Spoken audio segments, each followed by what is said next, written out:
April 1940. The dawn light bled slowly across the edge of the airfield, turning the frost on the tarmac into a pale shimmer. The smell of oil, cordite, and damp grass hung in the air like a heavy memory. Harold Finch stood beside a row of battered Spitfires, his breath rising in thin clouds. He'd been awake all night, but the fatigue no longer mattered. Every morning felt the same: metal groaning, engines whining, men shouting against the wind. The first Spitfire rolled in, smoke trailing from one wing. Finch's eyes followed the landing gear as it skidded to a halt. The pilot climbed out, helmet under his arm, face streaked with soot and sweat. Guns jammed again. He barked, tossing his gloves to the ground. Finch didn't answer. He already knew. The smell of burnt powder told him before the words did.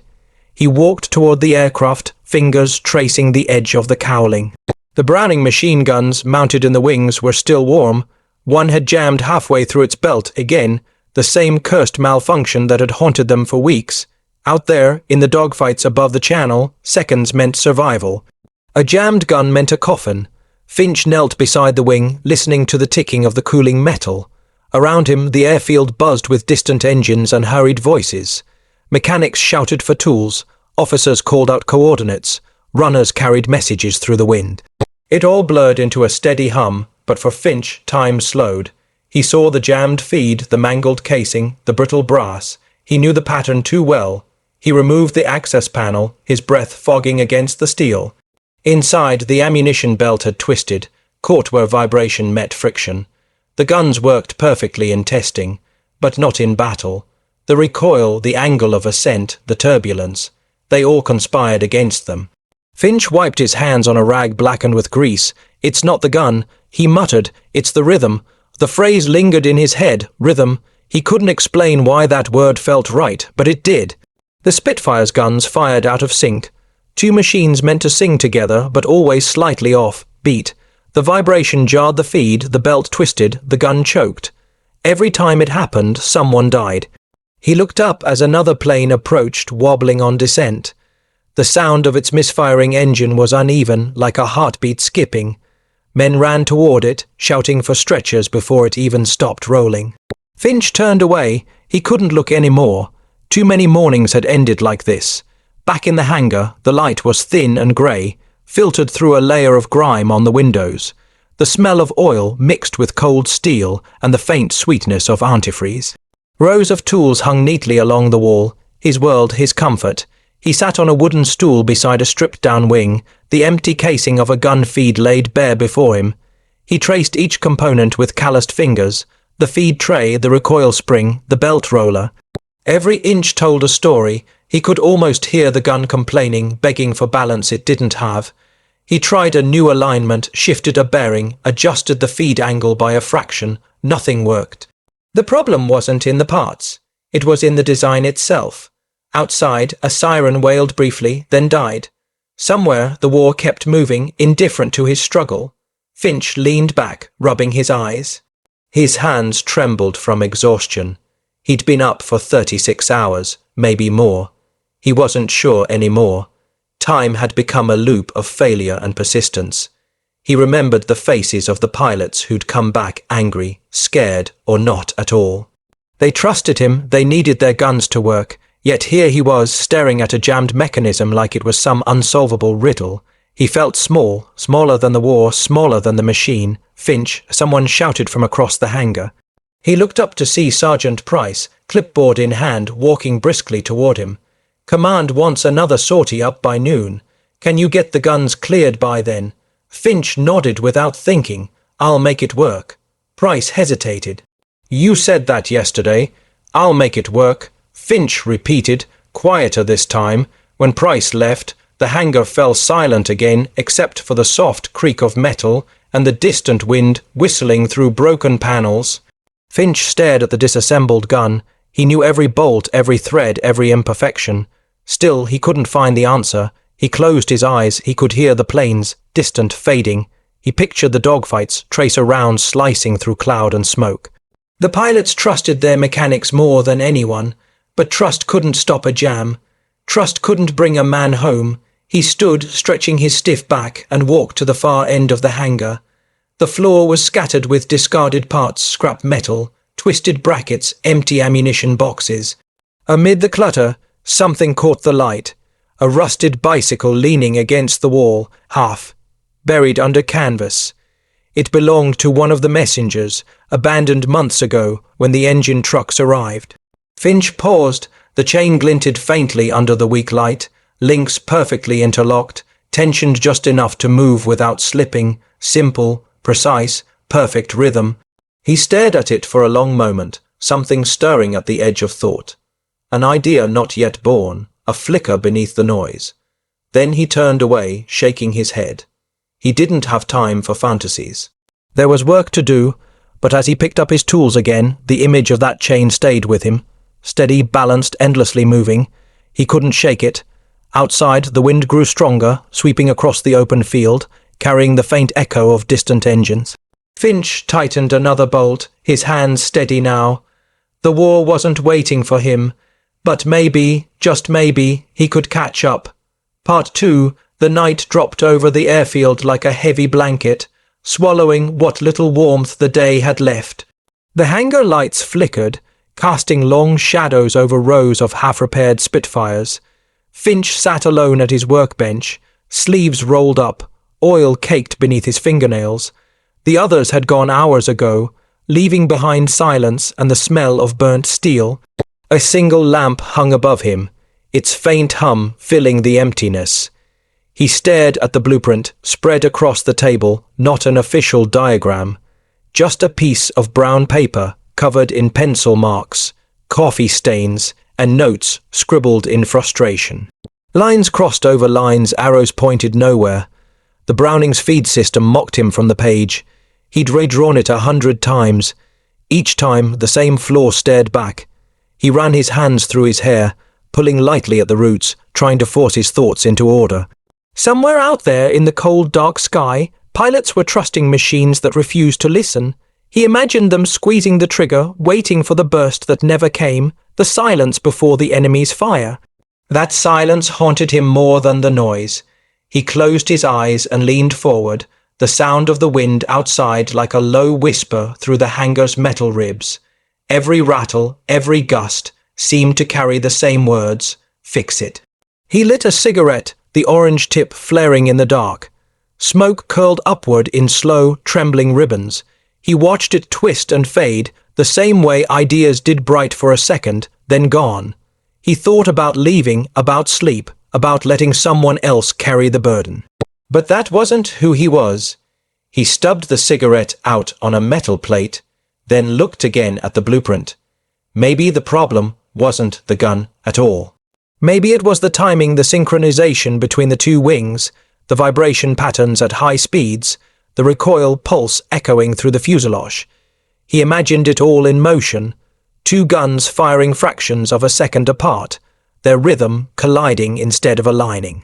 The energy had nowhere to go.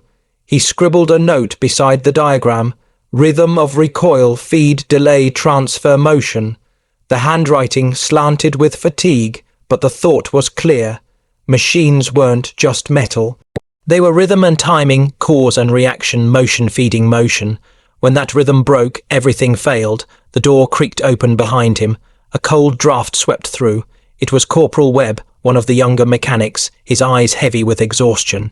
"You're still at it," he muttered. Finch didn't look up, couldn't sleep. Webb stepped closer, rubbing his hands. "You'll work yourself to death, Harry. The brass don't care how it's fixed, they just want it fixed." "I care," Finch said quietly.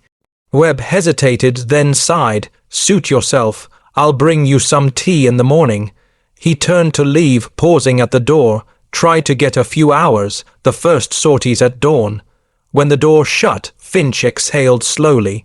The silence returned. He looked again at the blueprint, then at the table cluttered with springs, bolts, and half-assembled components. His gaze drifted to the far corner of the hangar, to that forgotten bicycle, its front tire flat, chain hanging loose. He stood and walked toward it, the echo of his boots bouncing off the walls. The chain gleamed faintly under the lamp's reach. He crouched down, ran a finger along its length. The links moved in perfect coordination, each one carrying the motion of the last without hesitation. A simple transfer of force, no slipping, no jamming, just rhythm. For a moment he smiled. It was absurd, he thought, comparing a warplane's guns to a bicycle, but still, he couldn't ignore it. The idea lingered, faint but insistent. What if the guns could move like that? What if one motion could drive another with perfect timing? He stood up and looked back toward the disassembled Spitfire wing.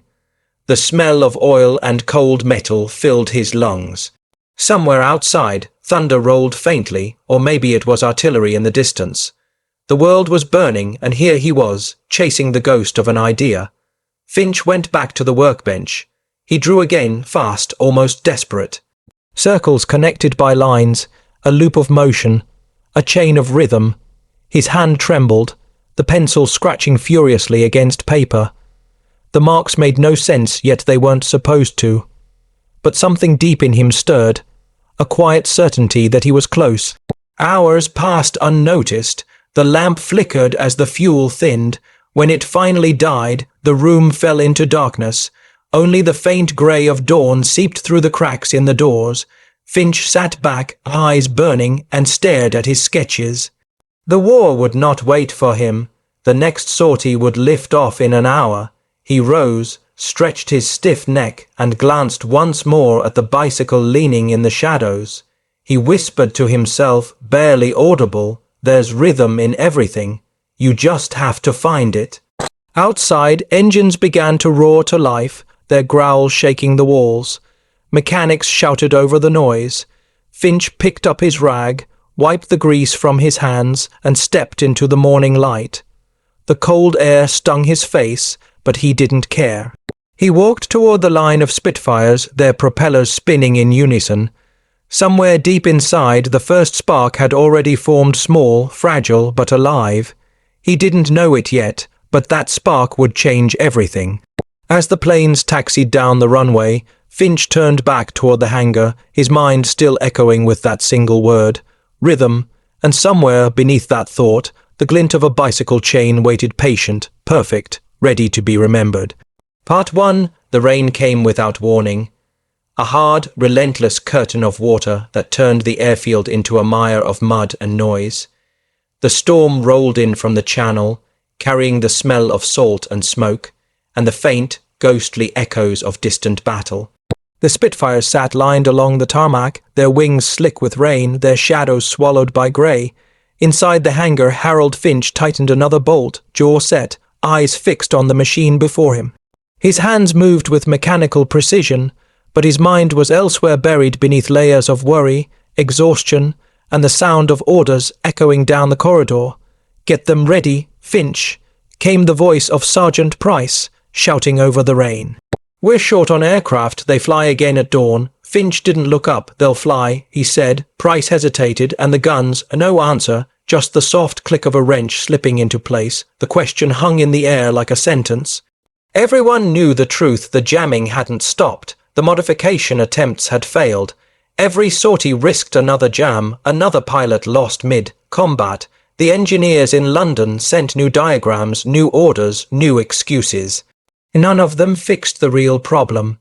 Finch worked until his fingers went numb. The hangar lights buzzed and flickered as the storm worsened. Water pooled near the door, reflecting the yellow glow of lamps in trembling ripples. The smell of gun oil filled his lungs. It clung to his clothes, his skin, even his dreams. The men around him worked in silence, their movements tired, deliberate. They didn't talk much anymore. Not after seeing how often their repairs led to funerals instead of flights. Each day blurred into the next, the same sound of engines, the same faces, the same grief. One of the younger mechanics, Webb, wiped his brow and leaned against the workbench. Heard the 92nd lost another 2 over Calais. He said softly, "Guns jammed again." Finch froze for a moment. He didn't want to know, but the words slipped in like cold water down the spine. Pilot got one burst off. Webb continued. Then nothing. Came back in a parachute. Lucky bastard. Finch dropped his wrench, the clang echoing through the hangar. "Enough." Webb looked up, startled. I said enough." Finch's tone was quiet, but his eyes were sharp, hollow with fatigue. The silence that followed was heavier than the storm. Finch turned back to the Spitfire wing, focusing on the gun housing. He disassembled the feed again, inspecting each link in the ammunition belt. Every time he thought he'd found the cause, it vanished like smoke. Misalignment, friction, heat, vibration, none of it made sense anymore. The machine refused to obey. He pressed his thumb to the feed roller. It was smooth, too smooth. Maybe it needed resistance, he thought, or maybe the timing between the two guns caused the vibration to amplify. He pictured the weapons firing together, one slightly out of sync, shaking the entire wing. The recoil would travel unevenly, jarring the feed. That's where it started, the rhythm again, always the rhythm. The door burst open suddenly, slamming against the wall. Two pilots stumbled in, drenched from the storm. One of them, Flight Lieutenant Carter, threw his gloves onto the table. His face was streaked with rain and frustration. "Finch," he shouted, "you listening? You've got to fix those bloody guns." Finch stood slowly. "What happened? What happened?" Carter's voice broke.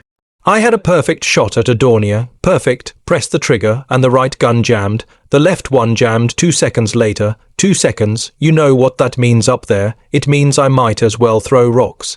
His voice echoed through the hangar. The mechanics froze, heads down. Finch said nothing. He couldn't argue, couldn't explain what he didn't yet understand. Carter slammed a fist on the table. "We're dying up there because these damn guns can't fire. You people down here, you don't see it. You don't see what it's like when the sky goes silent and you know you're done." The words hung between them, sharp and true. Finch didn't flinch. He just stared at the floor, the reflection of the lamp shaking in the puddles. Finally, Carter's anger faltered. He looked around, breathing hard. "You'll fix it," he said more quietly. "You have to." Then he turned and walked out into the rain. The hangar door slammed shut. Finch stayed still for a long time. The storm's roar filled the space where Carter's voice had been. He sat down again, staring at the half-assembled gun. Every screw, every spring, every polished surface, it all mocked him. He'd trained for this. He'd studied every manual, memorized every schematic. Yet none of it mattered now. The manuals hadn't seen combat. The manuals didn't know fear. He wiped his hands, then took out his small notebook, worn, oil-stained, pages warped by sweat and rain. Inside were sketches, notes, fragments of thought. He flipped to a blank page and wrote in slow, deliberate strokes. "The guns aren't wrong. The timing is. Rhythm misaligned. Need synchronization." Like, he stopped. The pencil hovered above the paper. The word wouldn't come. Something on the edge of his mind tried to form, but exhaustion pulled it back into fog. He closed the notebook and pressed it against his chest for a moment, feeling the thump of his heart behind it. Outside, thunder rolled over the field, distant but deep. The lights flickered again. The men started packing up, one by one, too tired to go on. Webb lingered a moment. "You all right, Harry?" Finch nodded, but his voice was faint. "Go on, get some rest." When the hangar emptied, he sat alone in the echo of the storm. The rain beat harder against the roof, each drop a ticking clock, counting down to another dawn. He looked again at the silent guns, gleaming under the pale light. They weren't just weapons. They were questions, and somewhere inside all that steel, an answer was waiting if only he could hear its rhythm. He closed his eyes. The rain slowed. The hum of the world faded until there was only that imagined pulse, a quiet, mechanical heartbeat beneath the storm. And Harold Finch, weary but unbroken, listened. Part 2, by the 3rd week of July 1940, exhaustion had become part of the air. It clung to everything, the metal, the men, even the rain, soaked soil beneath the hangar floor. The Battle of Britain had begun in earnest, and the airfield no longer slept. Day and night blurred together in the endless roar of engines and the smell of fuel. Finch moved through it all like a ghost. He ate when he remembered, slept when his hands refused to move. Every morning brought another list of damaged aircraft, another stack of reports marked gun failure. He stopped counting how many times he'd dismantled the same weapon. Each time he thought he was close to a breakthrough, the next sortie proved him wrong. The pilots no longer shouted. They didn't have the strength. Instead, they walked past him silently hollow-eyed men who had seen too much sky and too little mercy. They trusted him, but the faith in their eyes was turning into something else, desperation, the kind that quietly asks, how much longer can this go on? Finch sat alone at his bench one evening, shoulders hunched under the weight of oil-stained rags and unspoken pressure. The base commander had visited earlier that day, a man with clean boots and cold eyes who spoke in orders rather than questions. "We can't afford another failure, Finch," he'd said. "If those guns jam again, I'll have to replace you. Understand?" Finch had nodded, but the words stayed lodged in his chest long after the officer left. Replace him? Perhaps they should. He'd given everything, and still the guns refused him. He turned the feed assembly over in his hands, feeling the sharp edges dig into his skin. He had stopped wearing gloves days ago. The pain helped him think. He could almost feel the rhythm of the gun, the pulse of recoil, the shudder of vibration, the misalignment that killed its flow. He was certain the answer wasn't mechanical anymore. It was musical. Across the hangar, Webb approached cautiously, holding a tin mug of tea. "You look like death, Harry." Finch didn't glance up. "Feels about right.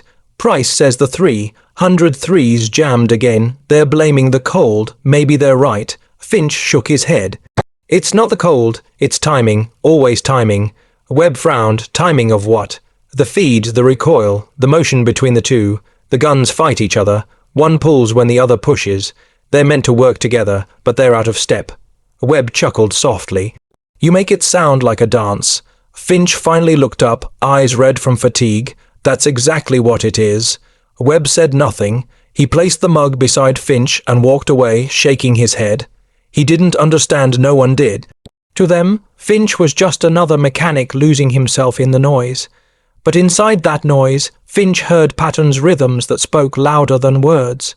He stared at the Spitfire wing before him, the rain outside now a steady hiss against the corrugated roof. He picked up a length of cable and stretched it between his fingers, imagining how force traveled through it, how a vibration on one end could throw the entire system out of harmony. He thought again of the bicycle chain, how each link depended on the one before it, never pushing too soon or too late. That thought stayed with him. A sudden explosion of thunder shook the hangar. The lights flickered, then steadied. Finch didn't move. His thoughts had already gone deeper into the machine, into the invisible rhythm that controlled it all. He scribbled furiously on a torn scrap of paper. Energy transfer, recoil absorption, need a motion bridge, constant tension. The words tumbled out faster than he could control. He could see the system in his mind now, a synchronized chain of motion linking both guns, balancing their rhythm so neither outpaced the other. He stopped writing, staring at the page. For a moment the fatigue lifted. His pulse quickened. Could it work? Could something so simple hold the key?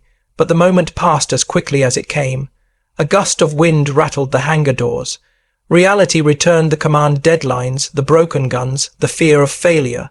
He folded the paper and slipped it into his pocket, as though hiding a secret from himself.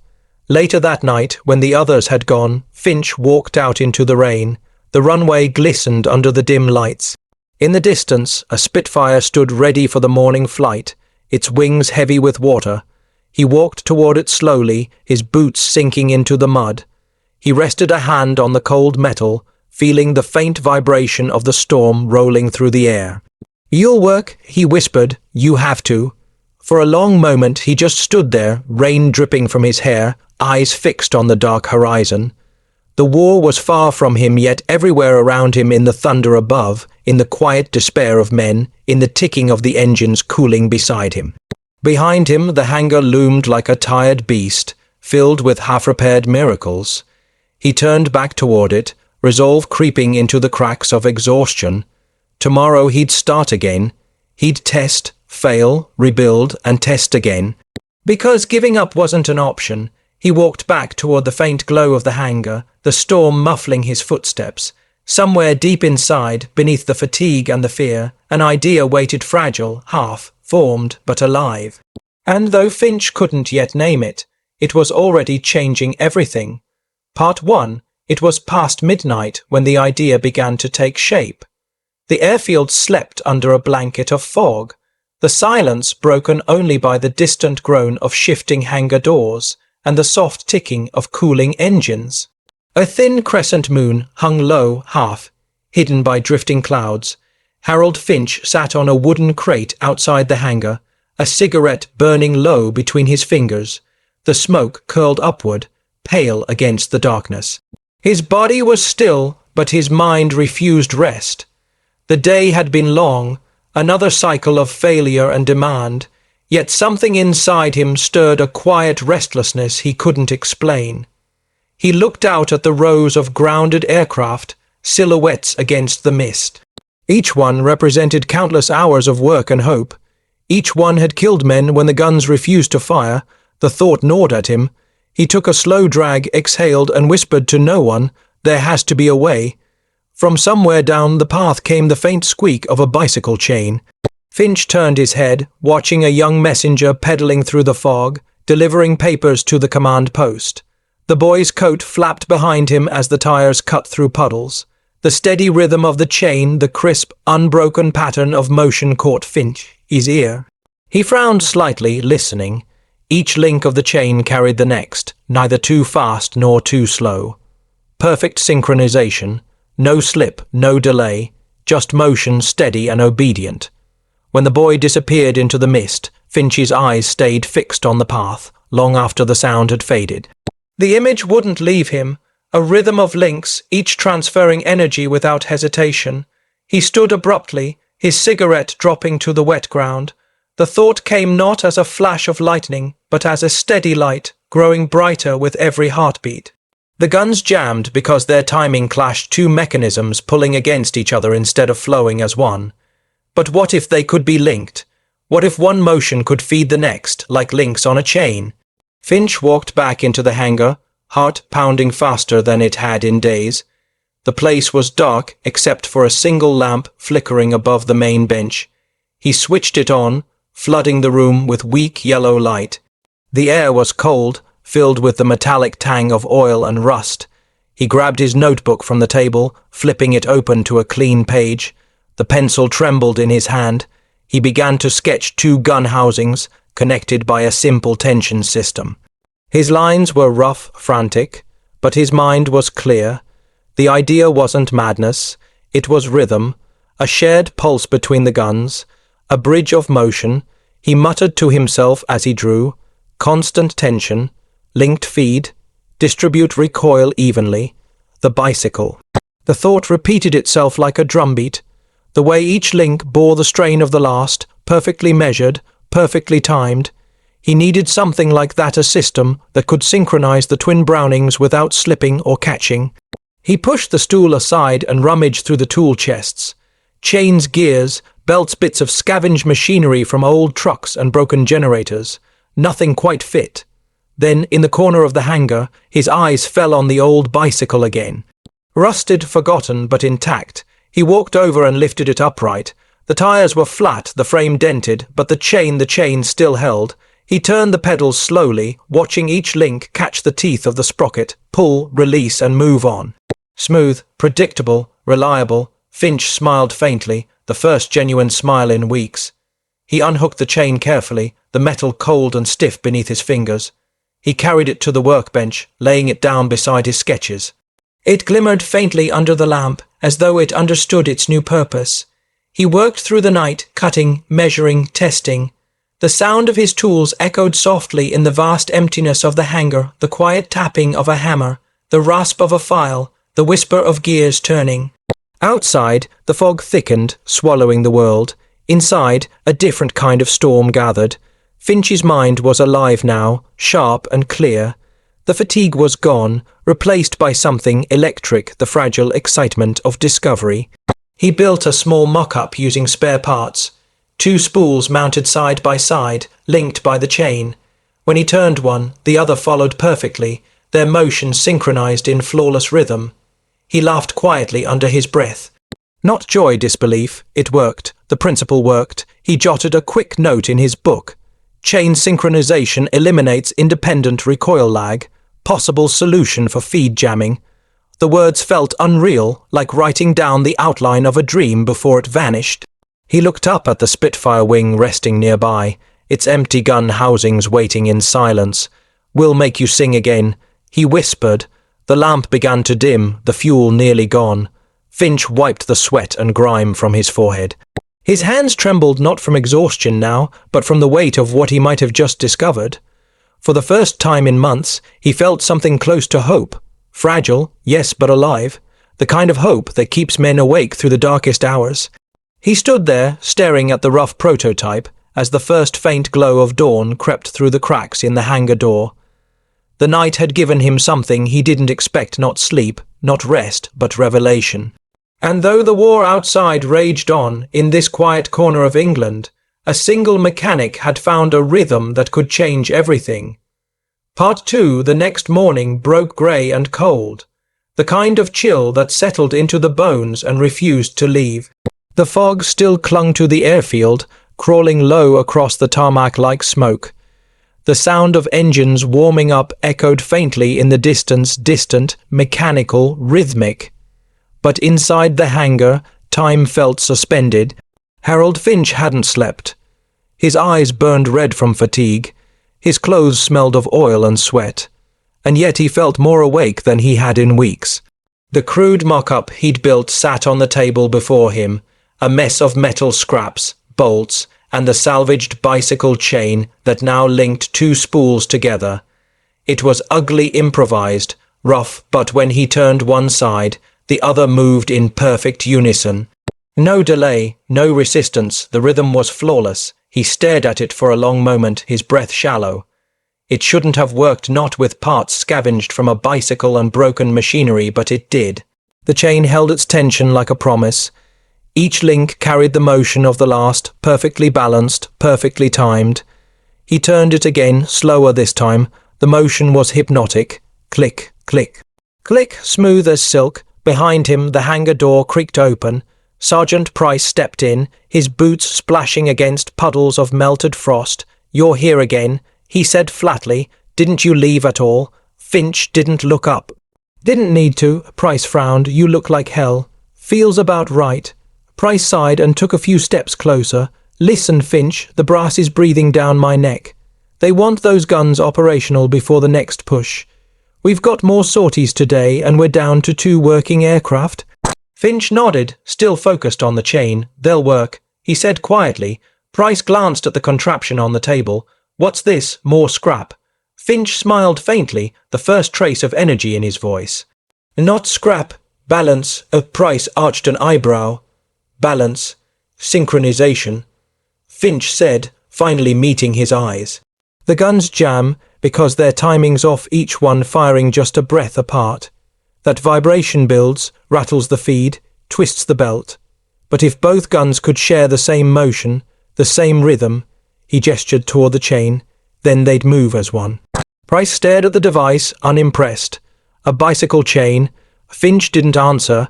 He just turned the crank again, letting the motion speak for itself. The 2 spools moved together, seamless, precise.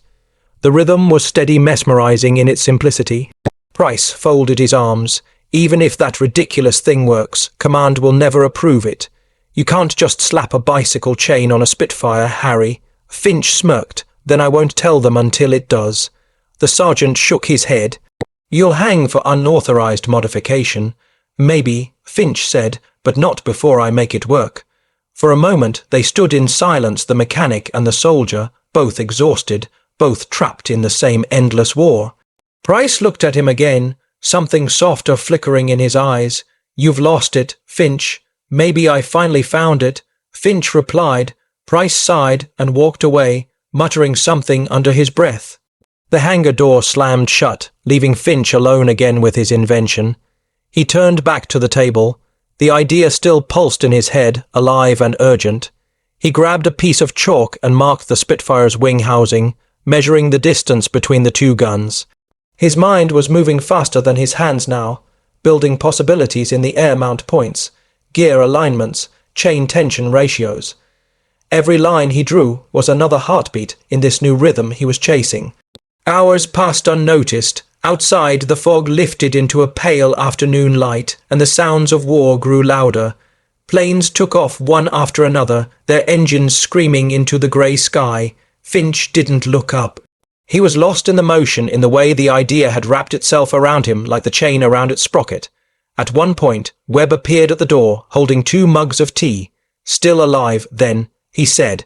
Barely. Webb set one mug down beside him. Price says you're building something stupid again. Finch smiled faintly. He's not wrong. Webb watched him for a moment, curiosity mixing with concern. You really think that chain's the answer? Finch didn't look up. I don't think, he said. I know. Webb chuckled. You always say that before it blows up in your face. Then this time, Finch said, tightening a bolt, I'll make sure it doesn't. By evening, the prototype had grown into something tangible, rough but functional. The bicycle chain connected 2 small feed housings scavenged from damaged Spitfires.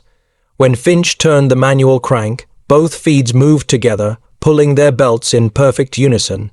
He stepped back and watched it run. The sound was beautiful, a soft, steady hum.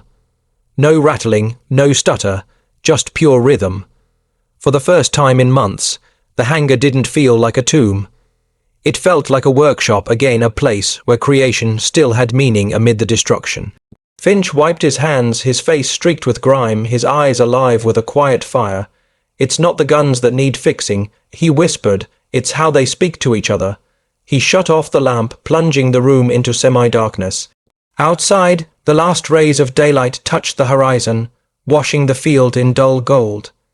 He stood there, listening to the distant roar of engines fading into the clouds. He didn't know if Command would ever let him install the device. He didn't know if it would survive the first test, but the chain had shown him something, that perfection wasn't about strength or speed, it was about harmony, and for the first time he believed he could bring it to life. As the night fell again over the base, Harold Finch placed his prototype gently on the bench, wiped the oil from his hands and whispered under his breath, tomorrow we make it real. Part 1, the morning arrived bruised and uncertain. Low clouds rolled over the airfield like slow smoke, and the wind carried the damp chill of the channel. The smell of petrol and gun oil clung to everything, seeping into the walls, the uniforms, even the skin of the men who worked there. Inside Hangar 3, Harold Finch stood motionless before his creation. The bicycle chain gleamed faintly under the dim light, stretched between 2 modified gun housings. It was ugly, crude, nothing a textbook would approve of, but to him it was beautiful. Every tooth, every link had been filed by hand, measured in sleepless hours and stubborn hope. His fingers hovered above it, trembling slightly. This was the moment he'd been building toward, not a grand unveiling, not a triumph, but a quiet gamble between genius and ruin. If the idea failed, it would be over. If it worked, maybe, just maybe, the skies would sound different tomorrow. The hangar door creaked open behind him. Sergeant Price stepped in, coat collar pulled high against the wind. He looked around, his eyes falling on the contraption. You actually did it, he muttered. Finch turned, face pale from fatigue but steady. I said I would. Price walked closer, inspecting the setup with a skeptical eye. Command's not going to like this, Harry. You know that. Modifying RAF equipment without authorization, that's a court-martial waiting to happen. Finch smiled faintly. Then they can court-martial me after it works. Price gave a dry laugh. You sound like one of the madmen in the labs back in Farnborough. Maybe madness is what's left when logic fails. Finch said. The sergeant crossed his arms. You'll need a test flight. You think anyone's going to risk their plane for this? I don't need anyone, Finch replied. Just one pilot who's willing to trust me. As if summoned, the sound of boots echoed from the doorway. Flight Lieutenant Carter stepped inside, his uniform damp, his face drawn but curious. Heard you've been building something dangerous again, he said. Finch didn't respond right away. He just gestured toward the modified Spitfire sitting in the center of the hangar. It's ready. Carter raised an eyebrow. Ready to kill me or save me. Finch met his gaze evenly. Depends how you fly. For a long moment they said nothing.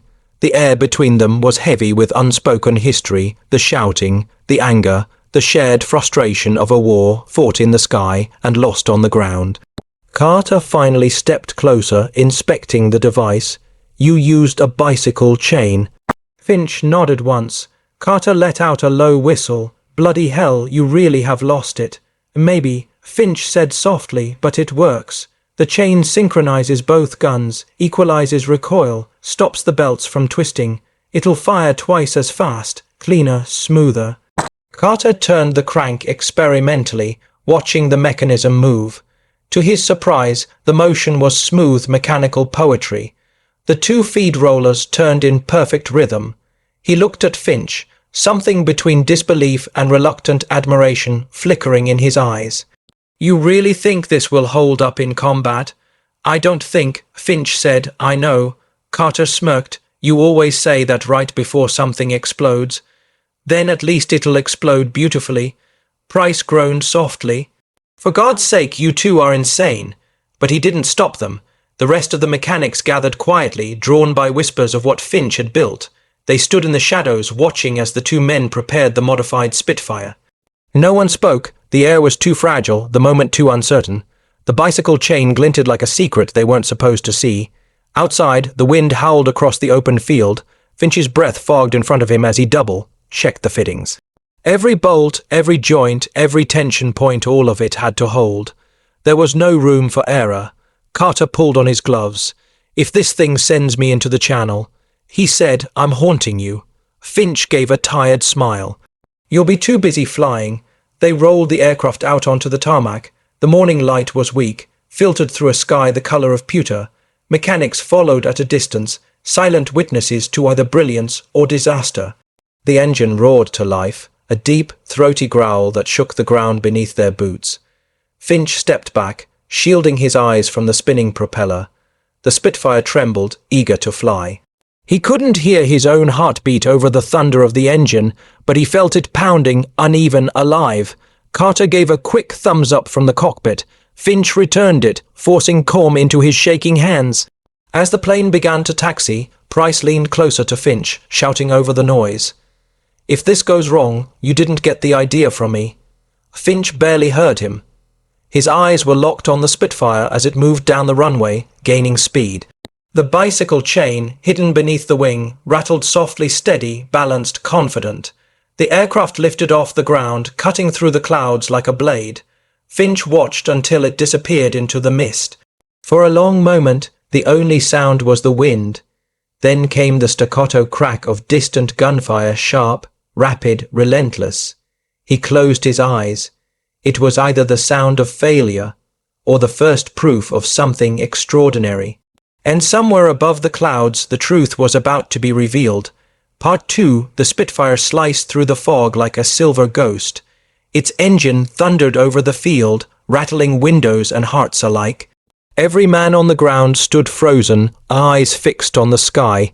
Finch's hands twitched by his sides not from fear, but from an unbearable anticipation that hollowed his chest. Up there, Flight Lieutenant Carter was testing more than a machine. He was testing Finch's sanity, his sleepless nights, his faith in an idea no one else believed in.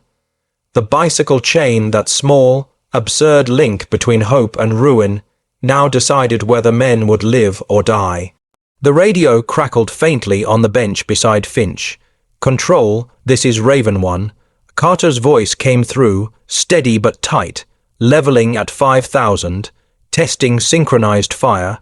Finch exhaled, the sound lost in the rising wind. Every muscle in his body tensed. The hangar seemed to hold its breath. Then it came the sound of gunfire, distant but clear. A deep, rhythmic thrum, clean and even, like a heartbeat made of thunder. No stutter, no jam, no failure, just pure, perfect rhythm. The men outside began to shout. Some pointed upward, others clapped each other on the shoulders. Disbelief etched into their faces. Finch didn't move. He just closed his eyes and listened. Each burst was a confirmation, each echo proof that the impossible had yielded. Raven 1 to control. The radio snapped again, Carter's voice alive now. Both guns firing clean, feed steady, no jam, repeat no jam. The hangar erupted. Cheers filled the air, laughter breaking through the months of silence. Webb threw his cap into the air, shouting over the noise. "He bloody did it. Finch, you mad genius, you actually did it." But Finch didn't cheer. He just sank onto the nearest crate, his hands shaking uncontrollably. For the first time in months, the tension left his body all at once, leaving behind exhaustion so deep it almost hurt. He pressed his palms against his eyes, breathing hard. Outside, the Spitfire circled once, wings gleaming in the brief flash of sunlight breaking through the clouds. When it landed, the wheels kissed the tarmac like something sacred. The engine coughed once, then died. Silence followed, broken only by the hiss of cooling metal. Carter climbed out of the cockpit, goggles pushed up, grin wide and wild.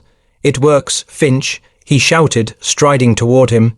"You beautiful bastard, it actually works." Finch stood slowly, his legs unsteady. "No jams, not a single one," Carter said, slapping him on the shoulder. "Smooth as silk. You've changed the bloody game, Harry." Around them, the crew gathered, patting Finch on the back, shaking his hand, laughing like men who had just cheated death. Even Price couldn't hide his grin. "Well, I'll be damned," he said. "A bicycle chain on a Spitfire, who'd believe it?" Finch managed a tired smile. "They don't have to believe it," he said quietly. "They just have to use it." The celebration swelled, echoing through the hangar, carrying with it a rare and fragile joy. But beneath the noise, Finch's thoughts drifted elsewhere, to the pilots who hadn't made it home, to the ones lost before this day, to the cost of every failure that had led him here. He looked at the Spitfire again, its wings still dripping with rain, the chain hidden within its frame like a heartbeat no one could see. It wasn't perfection, it wasn't genius, it was survival built from scraps, sweat and desperation. Carter caught his expression and frowned. "What's wrong, Harry? You should be smiling. You just won the damn war for us." Finch shook his head slowly. "No," he said, "just bought us a little more time." For a moment neither spoke. The wind moved through the open doors, carrying with it the faint sound of distant bombers, a low, rolling reminder that victory was never more than borrowed peace. Price clapped his hands. "All right, back to work. Command will want a report, and Finch here has a lot of explaining to do." The laughter returned, the sound warm and human. Finch picked up his notebook from the table, staring at the sketches that had once been madness. The pages were smudged, the pencil faded, but every line told the same story: one man's refusal to stop trying. He tucked it into his jacket and stepped outside. The air was cold, but it tasted different now, lighter somehow. Above him, the clouds were parting, just enough for the sun to break through. He looked up at the sky and whispered, almost to himself, "Let's see how far rhythm can fly." The wind carried his words away, scattering them across the field, where the next Spitfire waited to be fitted with the same impossible chain. And though the war raged on, something had shifted. Amid the noise and chaos, a small truth had been proven, that sometimes, even in the darkest hours, salvation could come from the simplest motion of a turning wheel. Part 1. The sky that morning was impossibly clear, a rare gift in wartime England. The air carried the crisp scent of dew and aviation fuel, a strange mixture of peace and purpose. The world felt still, almost fragile, as though it too were holding its breath. Harold Finch stood at the edge of the runway, coat collar turned up against the chill. His hands were buried deep in his pockets, though not from the cold. They shook faintly, rhythmically, with the same nervous energy that had kept him awake through the night. Behind him, the hangar doors were wide open, sunlight spilling across the concrete floor. Mechanics hurried between workbenches, tightening bolts and checking ammunition belts. But there was a different energy today, not dread, not fatigue, but anticipation. The bicycle chain mechanism had passed its first test. Now came the real one. Flight Lieutenant Carter climbed into the cockpit of the modified Spitfire, movements smooth and confident. The canopy closed with a metallic click. Finch stood close enough to see the pilot's silhouette shift as he adjusted his oxygen mask. Carter gave a quick thumbs up through the glass, a simple gesture that carried the weight of everything they'd fought for in silence. Price's voice cut through the morning calm. "All right, clear the runway. Let's see if this miracle of yours can keep up under pressure, Finch." Finch didn't answer. His eyes never left the plane. The engine coughed once, then roared to life, shaking the air around them. It was a sound he'd heard 1,000 times, but today it was different, fuller, deeper, alive. The propeller blurred into a silver disc, the exhaust trails curling into the blue sky. The Spitfire began to roll, gathering speed until its wheels lifted cleanly off the ground. The roar faded into a steady hum as it climbed higher, banking east toward the channel. Finch held his breath. This was no test bench, no simulation, this was combat. Carter had been cleared to engage a formation of incoming bombers. It wasn't supposed to happen this soon, but the enemy didn't wait for inventions to be perfected. In the control tower, the radio crackled to life. Raven 1 to base, reaching altitude, visual on enemy formation Heinkels, maybe half a dozen, going in.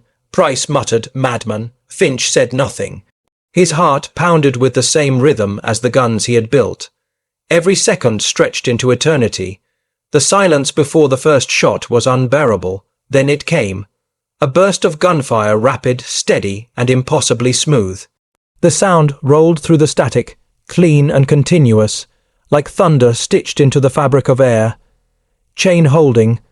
Carter's voice came through, urgent but alive. Feeds perfect, no jams, no stalls. Sweet mother, it's singing, Finch. It's bloody singing. The men in the control room erupted into shouts, but Finch didn't move. He gripped the edge of the console, eyes fixed on the radio. His chest felt tight, his throat dry. Through the static came the unmistakable tremor of elation. "Scratch, one bomber," Carter said between bursts, coming around second pass. The transmission cut briefly, replaced by the sharp rhythm of fire. "Two down, they can't touch me. This thing's a beast." Finch exhaled, knees almost giving way. Around him, the base was chaos, cheering, shouting, disbelief, but his world had narrowed to that single voice over the radio, that rhythm of synchronized fire. Raven 1 returning to base. Carter called at last, breathless and laughing. "Ammo low, chains intact, she's flawless." When the Spitfire touched down, it was like watching a victory descend from heaven. The ground crew ran to meet it, surrounding the aircraft before it even stopped rolling. Carter climbed out, helmet off, grin wide and boyish. "Finch," he shouted, voice hoarse. "You mad genius, you've done it." Finch walked forward slowly, the noise of celebration dimming around him. He reached out and rested his hand on the Spitfire's wing, still warm, still trembling from the flight. The bicycle chain gleamed faintly beneath its casing, still perfectly taut, still moving as the engine cooled. He couldn't speak, his throat locked, words caught somewhere between exhaustion and awe. For months he had lived in the shadow of failure. Now, in this single moment, the shadow lifted. Carter grabbed him by the shoulders, laughing. "You just changed the bloody war." Finch shook his head slowly, eyes wet, voice barely a whisper. "No, I just fixed the rhythm." The men around them erupted again, laughter, clapping, pure relief. Someone poured tea into tin mugs. Others shouted for the base photographer. The moment belonged to all of them, every mechanic who'd bled on cold steel, every pilot who'd taken off not knowing if his guns would fire. For a while, Finch simply stood there, watching the sunlight dance off the wings. The war still raged beyond the horizon, but here for just this morning the world felt balanced again. And in the soft hum of the cooling engines, Finch heard it, that same quiet pulse that had haunted him for months. Only now it didn't sound like failure, it sounded like life. Part 2 by noon, the base was alive with an energy no one had felt in months. Word spread like wildfire. Finch's contraption had worked. Mechanics who once mumbled through their shifts now moved with purpose. Even the officers, usually stoic and tight-lipped, walked with something close to pride. But Finch couldn't celebrate, not yet. He sat alone at his bench, the roar of the earlier crowd still echoing faintly in his ears. Before him lay the prototype chain, the very one that had turned chaos into order. His hands rested on the table, blackened by oil and gunpowder, trembling not from fatigue but from disbelief. It was real, it worked, and yet he couldn't shake the thought that genius never comes without a price. The hangar door opened softly behind him. He didn't turn, he already knew the sound of Carter's boots. The pilot walked in, cap under his arm, a grin still fresh on his face. "They're sending the report to command," he said. "By morning, half the bases in the south will want one of your chains. You've done it, Harry." Finch nodded slowly. Let's hope it holds. Carter laughed. You're impossible. You fix the unfixable and still sound like a funeral. Finch finally looked up, a faint smile tugging at the edge of his mouth.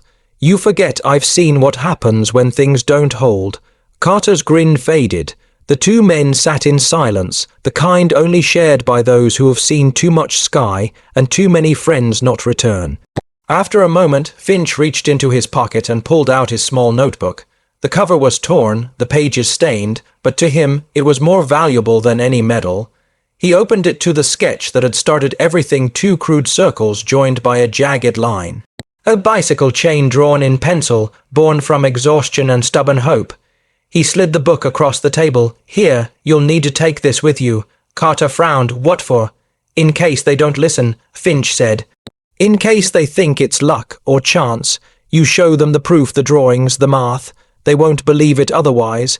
Carter looked down at the sketches, tracing them with a gloved finger. You're serious? Deadly. Carter tucked the notebook inside his flight jacket. You'll get credit, Harry. Command's not blind. Finch gave a tired smile. Command only sees what fits the report. A mechanic's name doesn't belong in the headlines. Carter opened his mouth to argue, but stopped. He knew Finch was right. Men like Finch built history, but they rarely got to sign it. Outside, the sound of engines broke through the quiet, another squadron preparing to take off. The air trembled with the pulse of the war, constant and consuming. Finch stood and walked toward the open hangar door, the cold wind cutting through his shirt.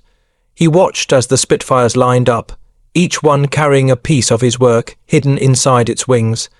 The chains glinted faintly under the panels, unseen yet vital, the heartbeat of steel and ingenuity.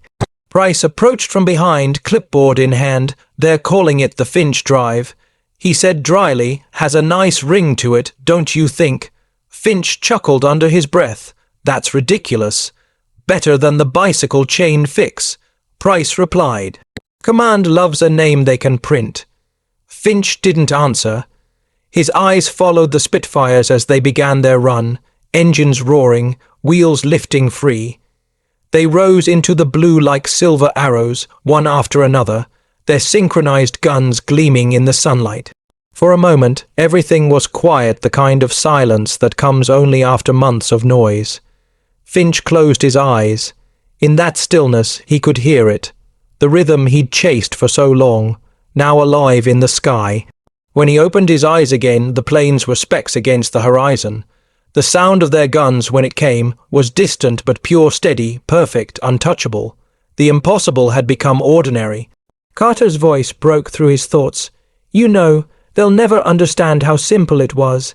How something as small as a chain could make all the difference. Finch nodded. That's the point. They'll never see the small things, the ones that save the world quietly. He turned back toward the hangar, the light falling across his face, tired but peaceful. And that's all right. I didn't do it to be seen. The wind picked up, carrying with it the faint echo of the sky's new rhythm, a mechanical heartbeat forged in the hands of one man who refused to give up. As the roar faded, Finch reached for his tools again. There were more planes to fix, more lives to protect. The war wasn't done with him yet. But for the first time since it began, he knew the sky was finally on their side. Part 1 Autumn crept slowly across the airfield. The grass turned brittle underfoot, and the morning fog came heavier each day, lingering long after the sun had risen. The war hadn't ended, not yet, but the tides were shifting. The Spitfires now ruled the skies, and in their wings beat the quiet rhythm of Harold Finch, his invention. To most, it was just another mechanical improvement, a small adjustment among thousands. But to the pilots, it was something else entirely. Their guns no longer stuttered in combat. The silence that once meant death was gone. They could fight, survive, return. And though few knew his name, every pilot who landed safely owed him something. Finch never spoke of it. He spent his days much as he always had, bent over workbenches, sleeves rolled up, his hands blackened by grease and effort. The chain system had been standardized now, reproduced in factories and shipped to airbases across the country. Technicians he'd never meet were fitting his design onto hundreds of aircraft. His idea had taken flight without him, spreading quietly, anonymously, efficiently. At night, when the hangar finally emptied, Finch would sit alone near the open doors, a tin mug of tea cooling in his hands. He'd watch the distant lights of the coastline, faint flickers on the horizon where the war still lived. Sometimes he could hear the faint rumble of artillery miles away, soft as thunder under the earth. He wrote letters to his mother when he could, short, simple ones. He never mentioned the invention, the sleepless nights, or the weight of what he'd built.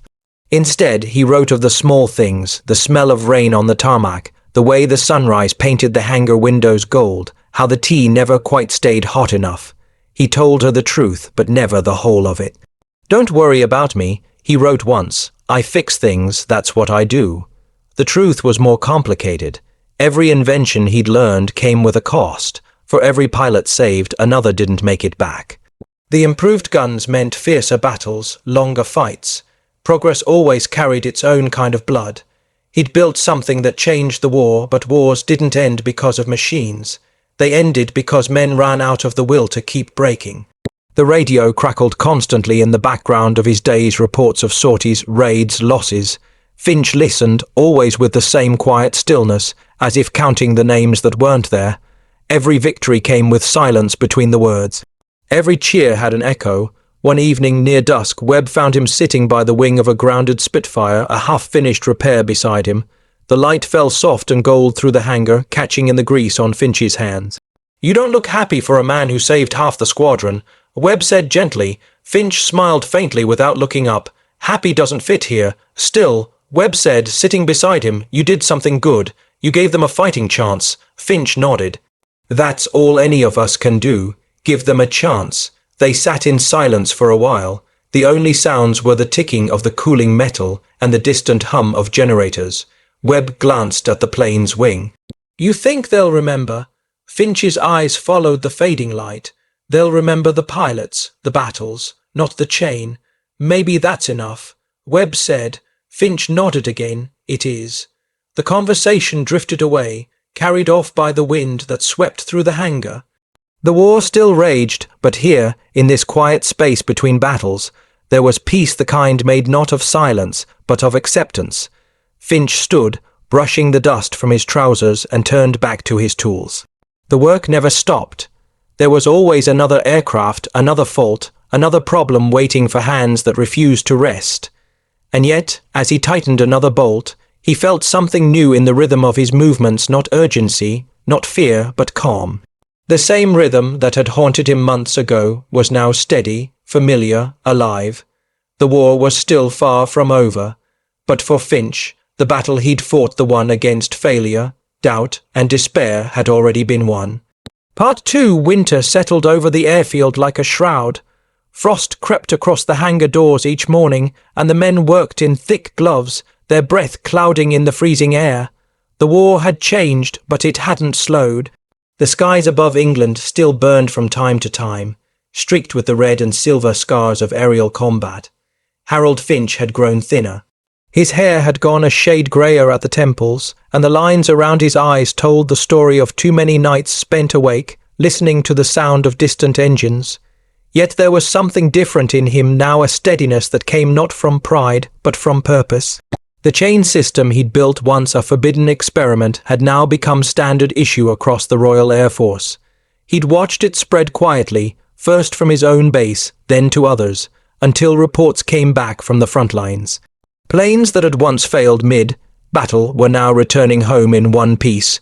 Gun jams, once the curse of every squadron, had become rare. His small, improvised invention was saving lives far beyond what he could see.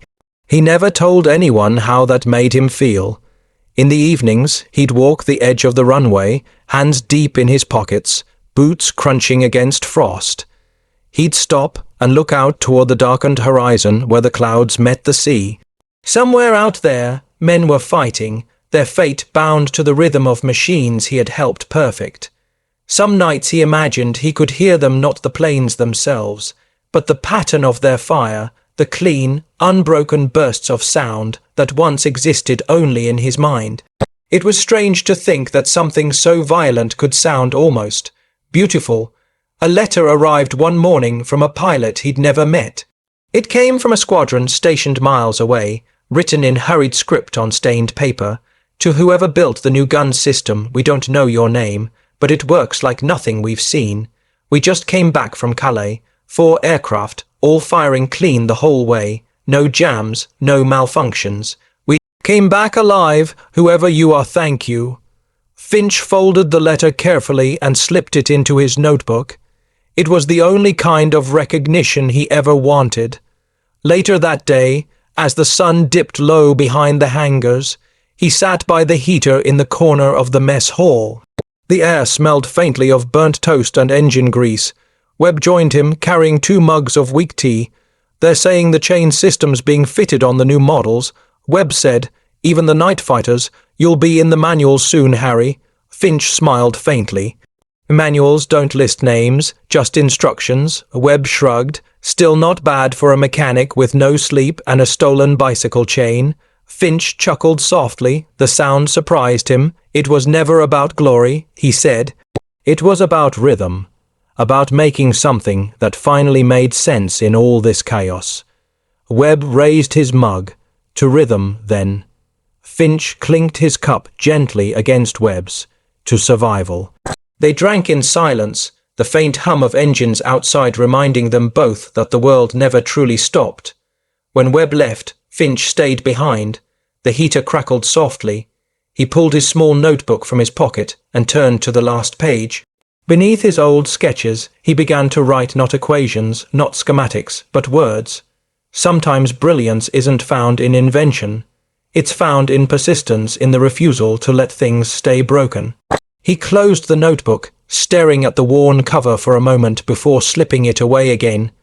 That night, as the hangar lights dimmed and the base fell quiet, Finch lingered a little longer beside the Spitfires. He rested a hand on the cool metal skin of one aircraft, the same model he'd worked on since the beginning. The wind moved gently through the open doors, and somewhere inside, the faint metallic click of the bicycle chain echoed steady, patient, eternal. Finch smiled. It was the sound of motion, of life continuing against all odds. He whispered into the still air, keep flying. Then he turned off the lamp, letting the darkness settle in around him. Outside, the distant hum of aircraft engines rose once more, fading into the clouds, a song he had helped to write, now carried far beyond his reach. Part 1. The war had ended long ago, but its echoes still lingered in the cracked concrete of the old airfields, in the rusting skeletons of hangars swallowed by weeds, and in the quiet stories told only when the world grew still. It was a grey morning in the English countryside, decades after the last Spitfire had flown. The air was heavy with mist, the kind that softened everything into memory. A young historian named Thomas Avery walked through the remains of what was once RAF Homesley South, his boots crunching over gravel and thyme. He had come chasing a rumour, a name buried deep in maintenance reports and forgotten correspondence. Harold Finch, the documents mentioned him only briefly, usually at the bottom of the page in handwriting faded by age. Modification implemented by Finch H. To the official record, he was nobody, but the more Avery read, the more he sensed that this nobody had changed everything. He stepped into what was left of Hangar 3. The roof had partially collapsed years ago, and a thin beam of sunlight cut through the dust like a spotlight on an empty stage. Pigeons fluttered somewhere in the rafters. The air smelled faintly of rust and damp paper. Avery set his satchel down and knelt beside a rusted workbench. The wood was cracked, the metal tools fused by corrosion, but something caught his eye, a small drawer, wedged shut by decades of disuse. He pried it open carefully. Inside, under a pile of brittle papers, lay a thin, oil-stained notebook. The pages stuck together as he turned them, the ink faint but legible. Drawn diagrams filled the margins, circles, chains, and arrows. Beneath them, written in cramped handwriting, were notes about recoil rhythm, feed tension, and synchronized motion. And on the final page, in faded graphite, fix it no matter what. Avery sat back slowly, heart pounding. The signature at the bottom was smudged, but it was clear enough. Harold Finch, 1940. He closed the book gently, as if afraid it might vanish if handled too roughly. Around him, the hangar seemed to breathe again. He could almost hear the echo of engines, the clang of wrenches, the low hum of determination that had once filled this place. He imagined Finch here, the sleepless mechanic, surrounded by parts and shadows, driven not by orders or medals, but by the simple refusal to give up. The notebook in Avery's hands wasn't just a relic. It was proof that genius often hides in silence, that history sometimes forgets the very men who shaped it. A gust of wind swept through the broken door, scattering dust across the floor. Avery looked around and whispered, "You're not forgotten anymore." Later that afternoon, he took the notebook to the local museum, a small building tucked beside an old airstrip turned farmland. The curator, a kind woman with silver hair and soft eyes, listened as Avery explained what he'd found. She turned the pages slowly, reverently. "Harold Finch," she murmured. "I've seen that name in passing. There's a display in the archives, one of the early Spitfire synchronization systems. The tag just says anonymous modification." Avery smiled faintly. "Not anymore." Together, they prepared a small exhibit, a single glass case illuminated by a narrow beam of light. Inside, they placed Finch's notebook, open to the final page. Next to it, a piece of the restored gun mechanism, the bicycle chain gleaming faintly under the glass, each link polished but unbroken. That night, when the museum closed, Avery lingered by the display. Outside, the rain began to fall, soft and steady, the way it must have sounded on the hangar roof all those years ago. He stood there for a long while, reading the words again, "Fix it, no matter what." They weren't just instructions for a machine. They were a philosophy, one that had outlived the man who wrote them. Avery whispered softly, almost like a prayer, "You did, Harold. You fixed it." In the reflection of the glass, the chain seemed to shimmer, as though remembering the rhythm that had once changed the sound of the skies. 2 weeks passed, and word of the discovery spread quietly first among historians, then through the tight, knit community of aviation enthusiasts who still gathered to honor the ghosts of the old airfields. Articles began to appear in small history journals, then in newspapers. At first, the story seemed too modest to matter. Mechanics' lost notes found possible contributor to Spitfire gun synchronization. But the deeper researchers dug, the clearer the truth became. Every technical record, every combat report, every surviving aircraft told the same silent story. Harold Finch's bicycle chain synchronization system had reshaped aerial combat during Britain's darkest hour. And yet, he'd never asked for recognition. He'd never even signed his invention into official record. He had simply built it, tested it, and handed it over to the war without a word. The museum exhibit became a quiet pilgrimage site for veterans, engineers, and dreamers. They came not for medals or uniforms, but for that small notebook and the gleaming chain inside the glass. Children pressed their hands to the display case, eyes wide with wonder, as their parents whispered stories of Spitfires and the men who kept them alive. At the base of the display, a small plaque had been added, engraved not with his rank or dates, but with his own words, "Fix it, no matter what." Harold Finch, RAF Mechanic, 1940, on a grey November morning, a retired pilot arrived at the museum unannounced. He was in his 90s now, shoulders bent with age but eyes still sharp beneath the lines of time. He stood before the display for nearly an hour, saying nothing. When the curator approached, he introduced himself softly. "I flew over France," he said. "August 1940. My guns jammed half the time. Then, one day, they didn't. No one ever told us why, just said the mechanics had fixed it." He smiled faintly, tears catching in his throat. "I suppose this was the man." The curator nodded. "Yes, it seems it was." The old pilot rested his wrinkled hand on the glass, fingers trembling. "I owe him my life," he said.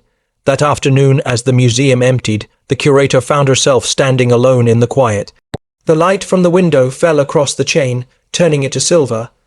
Outside, the trees swayed in a gentle wind, and somewhere, a plane passed high above, its faint hum fading into the distance.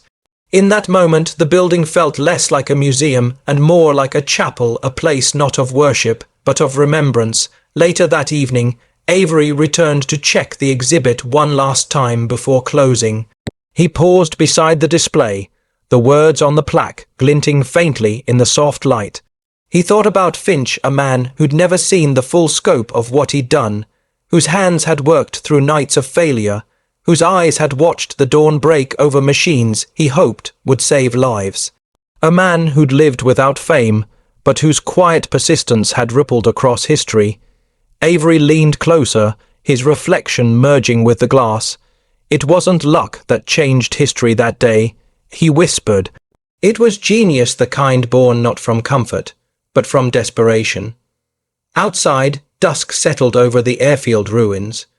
The wind moved through the tall grass, whispering against the rusted remnants of hangars. Somewhere, faint and distant, it almost sounded like the metallic rhythm of a chain, the same rhythm that once pulsed through the Spitfire's wings, the same rhythm that had saved countless lives. The museum lights dimmed, and the final glow fell across the plaque, catching the engraved words one last time. Fix it, no matter what.